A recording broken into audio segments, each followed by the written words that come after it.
In this chapter, we will be looking at the soils of India. So let's start from the very fundamental part of what exactly constitutes a soil resource. जब हम soil resource की बात करते हैं, what exactly do we mean? So we will be doing it in several parts, and this essentially is going to look at the different kinds of soil, the red soil, the alluvial soil, the laterite soil, etc., black soil, and also looking at the concept of soil erosion, why it takes place and what really can be done in order to prevent soil erosion. And soil erosion, as I'll explain later on in the videos, it is a very real danger.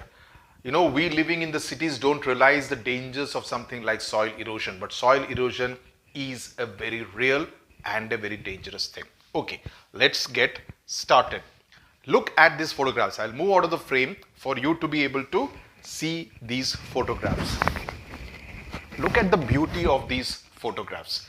This is soil, and you see different forms of life in it, from young saplings to grass to flowers and different kind of crops that are grown on soil. So this part that we see, you know, जो मिट्टी है जिसको कि माटी कहते हैं, in Tamil we call it mannu. So this is essentially what gives life to a lot of plant organisms, right? And human beings and animal life is also dependent on it to a large extent. Okay, so I hope you have finished looking at the beautiful photographs. Unlike many other people, I use a lot of visual thing. I've always been a visual person, audio visual person. So I prefer to use a lot of photographs to tell a story, to convey a story, instead of putting a mass of words which will be there in your textbook, which will be there in our notes in any case. Okay. Now, let's start from the beginning, the basics. What is soil, right? So you see the soil and you see the plants out here. Now the soil is the topmost layer of Earth's land surface. Okay, basic definition. It's a topmost layer of the Earth's land surface. It is a thin layer of loose mixture of small rock particles and decayed organic matter. This and this are keywords. Please include this in your answer if you are asked a simple basic definition of soil. So this is a thin layer, even for your understanding. Thin layer, the top soil, the topmost layer, it's a thin layer, and it's a mixture of some rock particles, because soil is essentially formed because of that, and decayed organic matter. Organic matter could be vegetable waste, animal waste, whatever. So all that gets mixed up, and that thin layer is called soil. Okay. It is the medium in which plants grow, as is obvious from the photographs that I showed you. It is the medium. Medium means the platform on which the plants grow, and it serves all our basic needs. As I said, human needs, animal needs, everyone. Okay, so directly or indirectly, all our needs are derived from the soil. Okay, now what is soil a mixture of? Okay, what is soil? Again, another photograph. It is a mixture of mineral matter.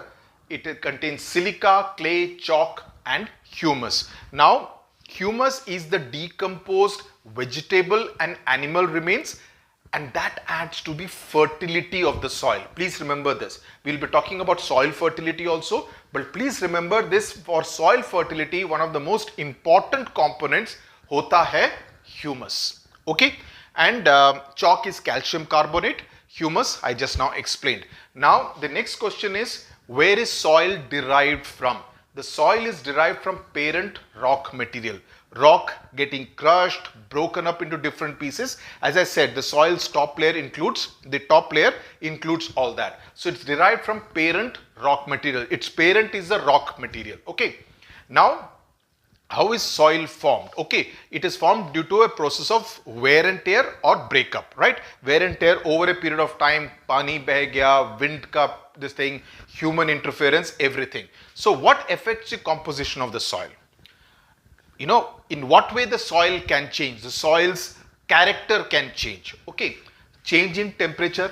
If it is very hot, if anyone has actually gone to a village, etc., to a field, which I have gone number of times. Okay, so you see during the hot summer months of March, April, May, you will see the soil cracking because there is no water, there is no rainfall, there is no monsoon. So the sun beating down, the soil sometimes even cracks up, right? Whereas during winter, during monsoon, it will be like, nice and, loose and stuff like that. So changing temperature is a major factor that affects the character of the soil, the top layer. Okay. Then wind, hawa se, especially in desert areas, running water, right? If there is water, it will carry things from here to somewhere else, right? And they all affect soil composition. Okay, so those are the things which affect the composition of the soil. Now, what is this word? What is pedogenesis? Pedogenesis is the process of soil formation. The process of soil formation is called pedogenesis. Sometimes the study is also called pedogenesis, but essentially the process of soil formation is called pedogenesis. Then next we come to what I spoke about a little earlier. What is soil fertility? Fertility to aap jante hain, fertile means something which is productive, right? Infertile, something which is not productive, right? So you see something like this, you see it's a fertile piece of land because so many kind of crops, or rather even if it's one crop, but it's being able to kind of ensure that a large part of the crop area is actually giving very productive gains, right? So what is soil fertility? Soil fertility is the strength of the soil to support plant life.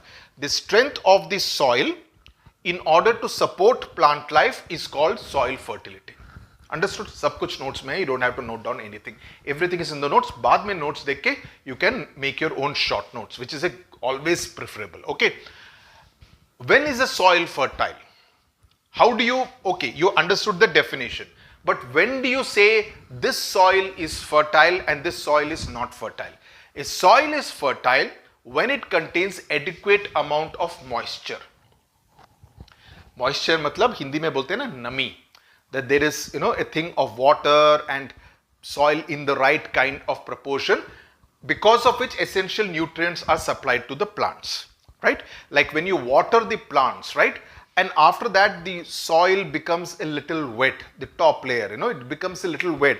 It contains the right kind of temperature in order to support plant life. So moisture becomes very important. Similarly, I'll just give you an example from cricket.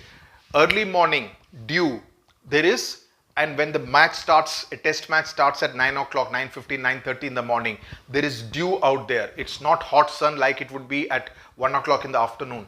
The fast ball, it kind of aids, it helps the ball to swing, right? So moisture can create different kinds of effect, even in a cricket match and definitely in agriculture. Number two, a soil is fertile when it is rich in nutrients like nitrogen, potassium and phosphorus. Okay, that's again very important. When it contains organic matter, okay, when it has sufficient depth to help growth of roots. When this, when it is kind of fertile, it means, the roots should also be able to go down. Jitna zyada niche roots hoga, utni pakad hogi. It's able to hold. When there is strong wind, the plant will not get uprooted. It will have roots in order to bind itself to the soil and stay in one place. Okay, that's again very important. And soil fertility can be improved by adding fertilizers to the soil. Fertilizers, the word also comes from the word fertile. Okay, now sometimes you talk about soil profile, and this is again used a lot in agriculture department kind of thing.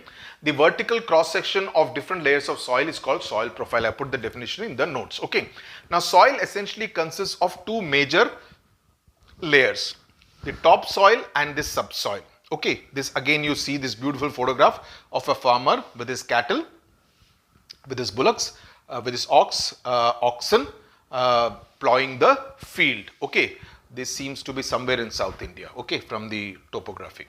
So it has topsoil and subsoil. Now topsoil is the topsoil and it's the most important soil because it contains humus. I've already explained the necessity, the importance of humus. It also contains all forms of bacteria, worms, insects, decayed plant life. But it also takes lots of years to form a good quality topsoil.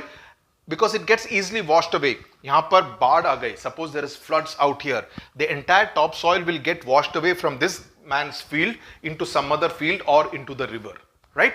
So the topsoil is very important, but it's also very difficult to preserve the topsoil. Then comes the subsoil.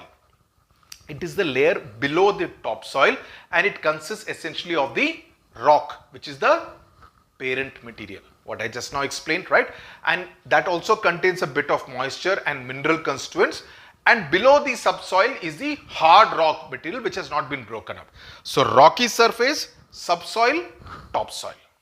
Okay, now when you look at soil, if you now go into a field like this, you should be able to understand कि what you are seeing is the topsoil, subsoil and the rocky material. That's what is the earth made of.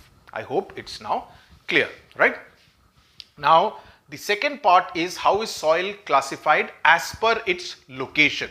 As residual, residual means resident somewhere, or transported soil. Now almost all soils are formed in situ, ex situ. What is in situ? In situ is formed in its original position. जहां पर है वहीं पर form हुआ है, okay, by the breaking up of the parent rock. And red soil, black soil, laterite soil, desert soil are all in situ soils. What is ex situ?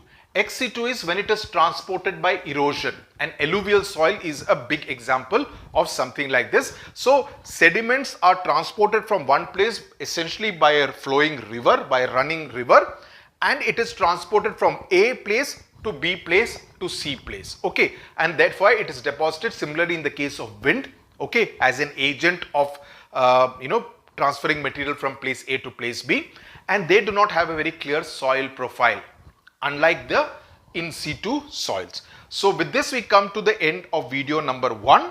I hope you've got the big picture now. Have you? I hope you have. Any doubts? Ask me. I hope you have got the big picture of what exactly this is like, right? Now we will get into more detail about the kind of soils that you find in India. Okay, so that is going to be a little technical, but I am assuring you it will also be interesting. It will be very educative. Ab samajh lo. Don't try to rectify. Right now, don't even try to rote learn anything. I don't want you to rote learn anything. Understand, it will be easy. Just look at it with the help of the photographs that I'm showing, and just imagine yourself somewhere out here. Okay, whether it's South India or East India or North India or West India, it does not matter. But just understand so that the next time you go to anywhere in rural India or anywhere outside your city, outskirts of the city, where they grow vegetables, etc., with which you and I eat, you will get an idea about what it is like. In fact, over a weekend you should go so that you are able to relate to geography that much better, because geography at the end of the day, please remember, is about the world around us. It's not about Mars or Venus, it's about the world around us. So the better you learn, the more you will enjoy it also. The better you understand, the more you will enjoy. Thank you very much. I will see you now in video number 2. Okay, I hope you have seen video number 1, in which we gave a broad introduction of the concept of the thing called the soils, mitti. Now let's get to the types of soils that you find in India. There are essentially 6 types of soils. We need to learn about the 4 types. Okay, alluvial soil, black soil, red soil, and laterite soil. There are 2 more types which are not part of your syllabus: desert soil and mountain soil. Okay, desert soil which is found in the deserts, mountain soil which is essentially found on the mountain slopes. But our focus will be on these 4. ये आपको पढ़ना और समझना पड़ेगा. Now, what essentially are alluvial soils? Let's go through it one by one. They are formed by sediments brought down by the rivers. They are ex situ, about which we learnt towards the end of the first video. They are formed by sediments which are brought down by the flowing river, the Ganga, the Mahanadi, the Brahmaputra, the Godavari, the Krishna, the Kaveri, right? So they are formed by sediments, and they are rich therefore in chemical ingredients, because they are deposits, mineral deposits. Everything gets carried from place A to place B, right? So the rivers deposit fine particles called alluvium, in their plains during the course of the flow, which is why you get the name alluvial. Alluvium is the fine particles which are deposited. Okay, it's also called riverine soil for very obvious reasons, because the medium of transportation or the mode of transportation is the flowing river, and it is basically found in the river basins. It consists of sand, silt and clay. Okay, and the mixture of the three is called loam, L-O-A-M.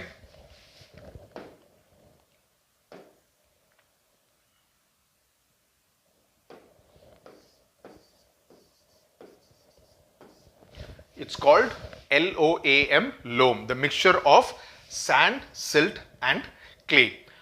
It is basically deposited, riverine soil I already mentioned to you. It's basically deposited by the Indus, Ganga, Brahmaputra basin. These three are almost 40%.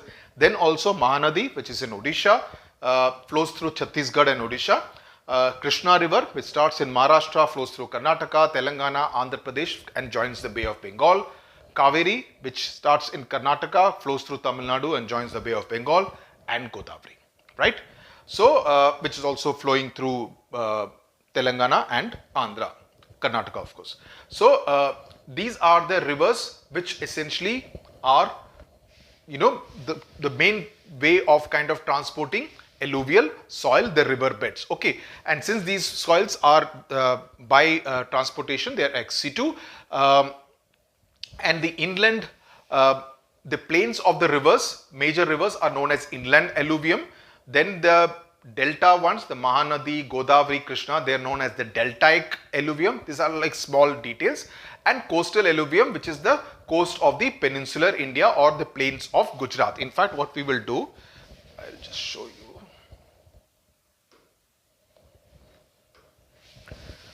Let's go to the map. Now, in this map, which I'll keep showing you, okay, this is the soils of India, and let's focus only on the alluvial soil. Now, whichever parts you are seeing with these dots, this is alluvial soil. So, as we mentioned, the entire Indus and the Ganga basin. So, this is where the Indus river, all the Satluj, everything comes. So, you see this entire belt is alluvial soil right up to Kolkata and joining the Bay of Bengal. You see this?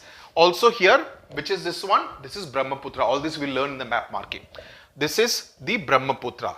Then this one, the peninsular one.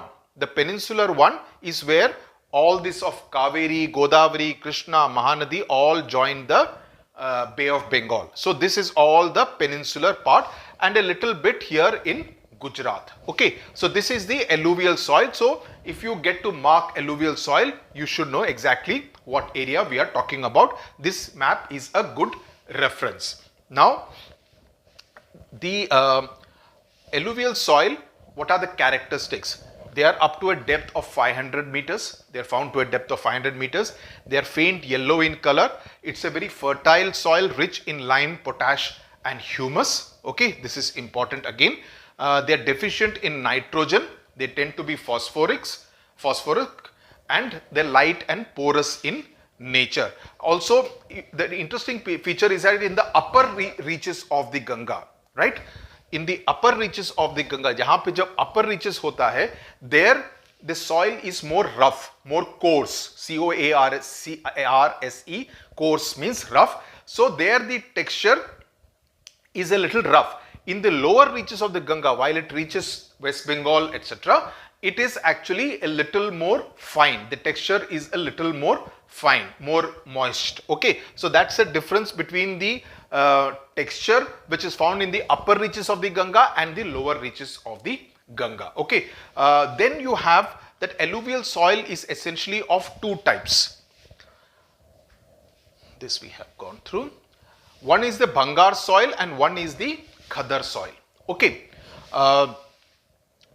this is the older alluvium soil. Okay, it occupies the large part of the northern plains. It is not very fertile and it contains lime nodules and it is a little clayey in kind of nature, right? Whereas the Khadar soil is the younger alluvium soil. It is fertile and it contains fine silt and clay. One of the questions that you could get is that, you know, which is the more fertile one? So you should know all these things. Khadar is fertile, KF, and Bhangar is not fertile. Okay, so that's as far as the alluvium soil is concerned. The kind of crops that it contains, it's suitable for both Rabi as well as the Kharif crops. We'll read about that in the agriculture chapter. Rice, cotton, sugarcane. Cotton though is also grown a lot in the black soil. Oil seeds, tobacco, because essentially if you grow it in the Khadar soil, it's essentially a very fertile kind of soil. In the Ganga Brahmaputra region, it's also used a lot for the jute cultivation in Bengal in particular.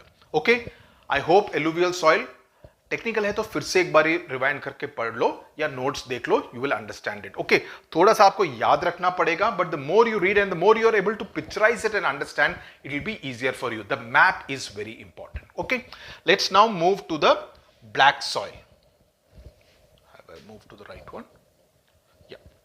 Let's move to the black soil. Let me first show you the map of the black soil. The black soil is one which is there in the slightly not peach color, but almost very this thing. This entire big region which you find covering Madhya Pradesh, Maharashtra, Upper Karnataka, part of Telangana. This entire region is black soil. Now, black soil is suitable for cotton. It's also known as black cotton soil.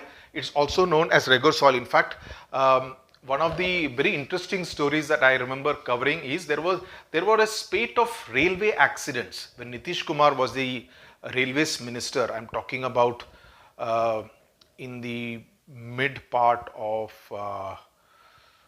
I think that was during Vajpayee ji was the prime minister. Yes.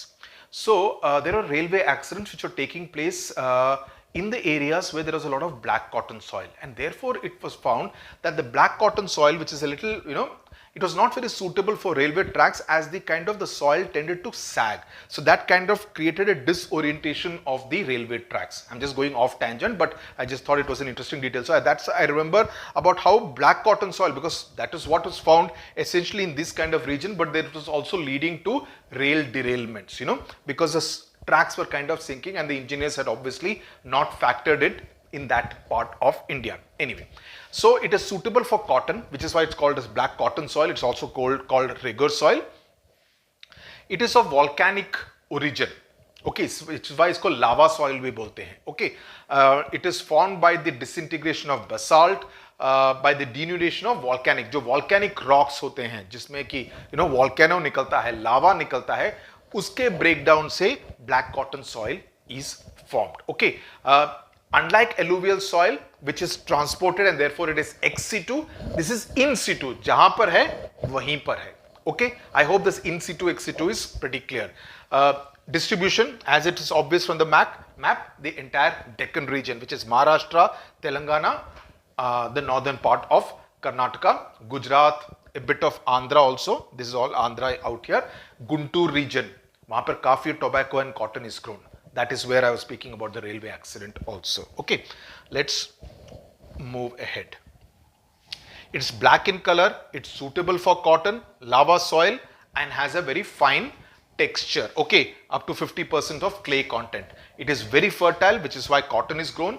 Moisture retentive, very important for the cotton crop. It is rich in lime, iron, magnesium and humus. In fact, much more, alumina, calcium, potash, etc. also. And these are the crops, the cotton, jawar, sugarcane, vegetables, etc. are grown out here. Let's now move to the red soil.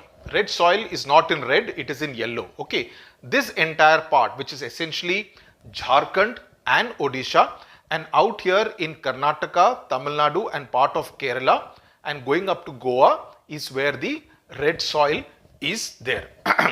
Red soil is formed by the prolonged weathering of the crystalline and the metamorphic rocks of peninsular plateau. Okay, it has a mixture of clay and sand. It is red in color due to the presence of iron oxide. Important. This is again a question that can be asked. Why is it red in color, right? Some places also it could be a bit of chocolate, brownish kind of color or yellow also sometimes, but largely red in color. It extends from Bundelkhand, okay, this entire area, right, Orissa and also right up to Tamil Nadu. Let's go to the characteristics. Prolonged weathering, red color due to iron oxide, rich in potash, deficient in lime and nitrogen. It's ideal for dry farming. it needs irrigation support. It's not like either alluvial soil or black soil. It needs irrigation support, and it's only good for dry farming, which is why you have crops like groundnut, you have crops like millets, etc., which don't need that kind of water. For instance, this part that you are seeing out here, right? This part, this is the lower part of Andhra Pradesh. That's where a district called Anantapur is there, which is known as the second largest desert after places in Rajasthan. There you have a lot of groundnut cultivation which don't need so much of water, right? So this is all the area which is essentially red soil area. Okay, so that's as far as the red soil is concerned. See, out of the three, alluvial is a big one. Black, red and laterite are not very large parts. Now the laterite soil, we will go again, we look at the map. The portion in the red is the laterite soil, which is like small portions in the northeast. This you find in Jharkhand, right? This you find in Madhya Pradesh, Tamil Nadu, and the entire Kerala, Karnataka coast going up till a bit till almost till Goa, right? So this is where the laterite soil is. This is formed due to leaching, right? Under heavy rainfall, okay, leaching takes place, and the residual soil, it is the residual soil which is formed by leaching due to tropical rains. Now, what exactly does it mean? Leaching means it's a loss of soluble substances and nutrients from the top layer due to rainfall, and it makes the top layer extremely infertile. Why infertile? Because the nutrients are washed away, right? So it's also known as desilification. So it's a residual soil formed by leaching. It is unsuitable for cultivation. Okay, it's not suitable for cultivation. It's also red in color. It's coarse in texture, and it is used for construction industry, not so much for agriculture, and it has a high content of acidity. Okay, I mentioned the areas that it is formed due to iron oxide. It's also red in color, just like red soil. It's poor in lime and nitrogen, and you have crops like cashew and tapioca, because you saw a large part of it is in Kerala. Kerala tapioca is grown big time, so it is good for both cashew. In fact, the Spices Board headquarters is in Kochi in Kerala, right? Tobacco, cashew, tapioca. So all that is grown in laterite soil. So it's not good for, say, growing of paddy or sugarcane, but for crops like cashew and tapioca. So that's as far as the video number 2 is concerned. We have gone through alluvial, red, black and laterite soil. I hope it's clear. Revise it again. Jada mushkil nahi hai, but you will need to remember a few things so that you don't get confused. But if you simplify it, it will be pretty easy. In video number 3, we will be looking at the whole concept of soil erosion, which is very important. So I'll see you now in video number. Tada, bye bye. Hello and welcome. I hope you have seen the first 2 parts. I want you to look at this photograph very carefully. This is what depicts soil erosion. You can see the mass of water, and gradually you can see that the earth's surface is actually been eroded by the water. What we say in normal language, the waters have eaten away the land. In fact, I remember way back about 15 years ago, I had done very interesting story from coastal Andhra Pradesh near Krishna district, near Machilipatnam, where the sea was actually eating up small islands. There were islands out there, what are known as Lankas, in that part of Andhra Pradesh. So I remember the collector informing me, and I traveling out there, and a very fascinating story. We went in the boat deep into the Bay of Bengal, and we found those islands which were like many square kilometers earlier, say 20 years ago, had shrunk by many square kilometers. The land had been eaten away by the waters, or rather it had been eroded over a period of time. So the point that arises is, what exactly is soil erosion?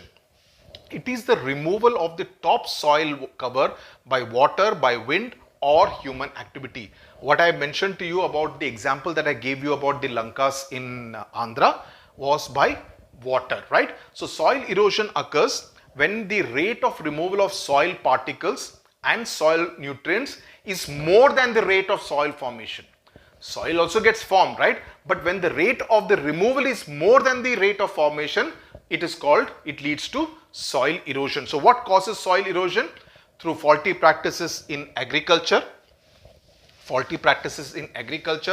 pollution, drought or floods. Okay, when the land gets eroded by the water and soil erosion takes place. So how does soil really get eroded? It's the first one is by running water. Okay, and there are different parts: sheet erosion and gully erosion. Now sheet erosion is the slow removal of a thin layer of soil when vegetation is destroyed. The kind of example that I gave you, right? Rainwater washes away a thin layer of bare soils. It happens in the hills of the Himalayas, the Nilgiris in Tamil Nadu. On the plains, the process is much slower. Okay. During floods, it happens when the damage is very fast, especially in a limited kind of area, right? Heavy rainfall also causes that kind of a soil erosion that suddenly, that's why you have landslides, etc., right? I remember covering landslides in Uttarakhand, where suddenly the soil would get eroded, the entire hills would just get eroded because of the force of the heavy rainfall or floods. The second part is the gully erosion. Now the photograph that you see here is of the Chambal Valley in Madhya Pradesh, where there, at one point in time there used to be dreaded dacoits who would be moving around here. They would be attacking trains and villages, etc. In fact, when you move through trains, you would be told that you need to be careful. So this is the Chambal Valley, right? So what happens is that the gully erosion takes place when water runs down or gushes in deep paths. These are all rills, R-I-L-L-S, right? Which deepen to form ravines, they are called Chambal ravines, and gullies, they like gully ki tarah this thing, and there is no vegetation that takes place, and it creates an areas of badlands which cannot be put to any use unless soil restoration takes place. They have been completely eroded, as a result of which no kind of cultivation can take place except wild shrubs, right? Then you have leaching, that after the harvest season, the farmers leave the soil bare for some time so that during rainfall, nutrients of the soil are leached or percolate below the top layer, right? Again, that's how the soil erosion takes place. Then there is a sea erosion, what I just now mentioned right at the beginning, that it causes considerable damage to the soil along the coast. The powerful waves, what the photograph that also showed, they eat away the land gradually. Then there is stream bank erosion, where during flash floods, again rivers cut banks and deposit silt load, and has adversely affected the agricultural land in UP, Madhya Pradesh and Rajasthan. You deposit a whole lot of silt in the agricultural land, and the agricultural land gets damaged as a result. Then there is the soil erosion due to wind, where the wind is the agent of denudation. Denudation means desert ke land ko, it result in denudification. It's affecting it in a very adverse kind of manner. It blows away the fine particles of sand and deposits them in other areas. तो यहाँ का कहीं और पे जाके deposit कर देते हैं. So what happens is that this area becomes unproductive, that area also gets adversely affected. So wind erosion, what it does is to reduce the productive capacity of any form of land, right? Because desert also, obviously you do grow some kind of crops, but when यहाँ का nutrients get deposited somewhere else where it is not needed, it actually adversely affects both place A as well as place B. So it's seen a lot in the Thar desert in Rajasthan, and erosion, as a result of the erosion, what has happened is that if the wind blows like this, the desert area becomes bigger. So Rajasthan, the areas which are to the east of Rajasthan, they have also become more desertified as a result of the desert thing, the sand blowing more to the areas in say Madhya Pradesh kind of adjoining states. Then there is a soil erosion due to the human factor, due to improper cultivation practices, agricultural overgrazing. The cattle keep on grazing for a long period of time, which is not considered good because you're just eating away the plant life, right? So there is nothing to bind the soil together. So that is again something which is not very desirable, right? Or it could be human activity like laying railway lines. Again, you are disturbing the particular topography of a particular area. Of course, it's needed, but that's again one of the negative effects of laying railway lines. Then we come to, before we get into this particular slide, causes of soil erosion, the nature of rainfall, I'm just repeating it: overgrazing by cattle, bad farming techniques, deforestation, that you cut trees, population pressure because you need to construct houses, you do away with the plant life, flora and fauna, and every year rainwater, for instance, washes away 1/8 centimeter of fertile topsoil. And many of these areas which I have mentioned, like the Chambal ravines, the Chota Nagpur plateau, Sabarmati Tapi Valley, etc., are badly affected areas. Now let's come to how to prevent soil erosion. The first one, if you see this photograph, this is a photograph that I have put of terrace farming. Okay, as it's obvious from this extremely beautiful photograph, these are like steps. Okay, these are like steps which have been created, and that is terrace farming. The contour ploughing also looks pretty similar to terrace farming. There is a slight technical difference between terrace farming and contour ploughing. Now, terrace farming is that on hilly slopes, terraces act as bunds. If you see, these are all acting as bunds. You know, each one of them is acting like a bund. You know, it prevents the water from going down. It also prevents, as a result, the soil being washed away.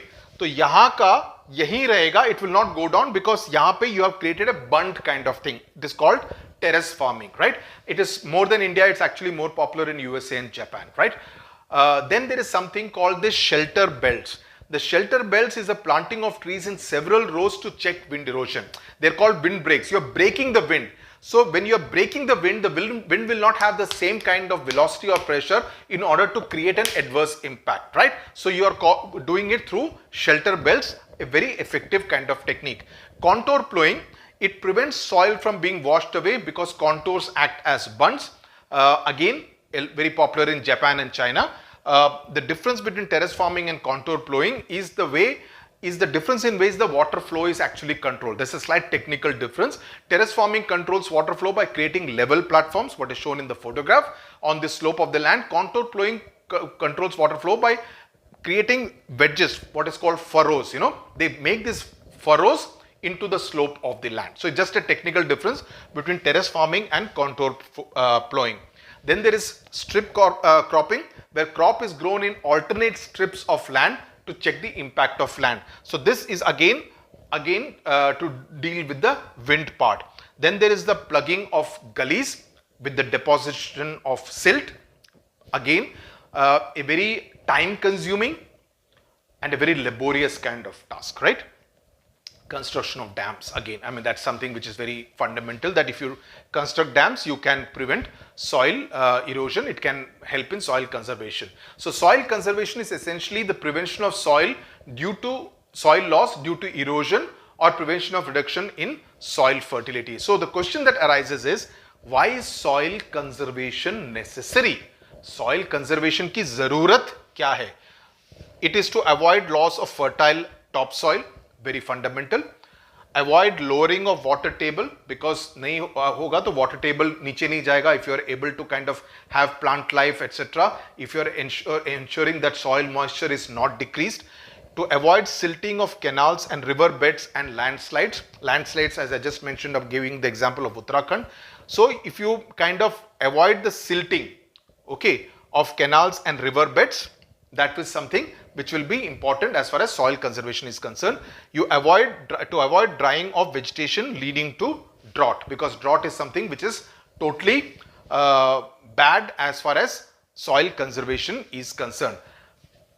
Now, what are the different schemes that can be put in place as far as soil conservation is concerned? Now, you could add organic matter like humus. You could grow more leguminous plants. We will read about that in the agriculture chapter. Grow pulses. You add fertilizers. You do crop rotation. You don't keep growing the same crop. You grow paddy, then you grow a bit of pulses, then you grow back to paddy, or you grow sugarcane. You keep rotating your crops. It's good for the soil. Then you practice terrace farming if it is a hilly kind of area, and strip cropping if it is an area where there's a lot of wind factor coming in. You limit the time for grazing. That is something very important. Most farmers or cattle breeders don't do that. Then you grow more trees. You do more afforestation to bind the grass together. Then there is something called zooming, okay, which is of course legally banned, but even then people do it, right? Where you keep, using a particular strip of land, usko use kiya, then you move to another plant area. This area becomes a bit like barren kind of land, okay? So those are the kind of things which you could do, grow more shelter belts. So those are the things which you could do in order to do soil conservation. With this, we come to the end of the soil chapter. I hope this is clear, and any doubts, please ask in the chat box. But this is a chapter where you will need to revise it a couple of times without thinking कि मैं bore हो रहा हूँ. Bore नहीं होना, bore बिल्कुल नहीं होना. It's interesting, as I said, it's about the world around us. Thank you very much for watching.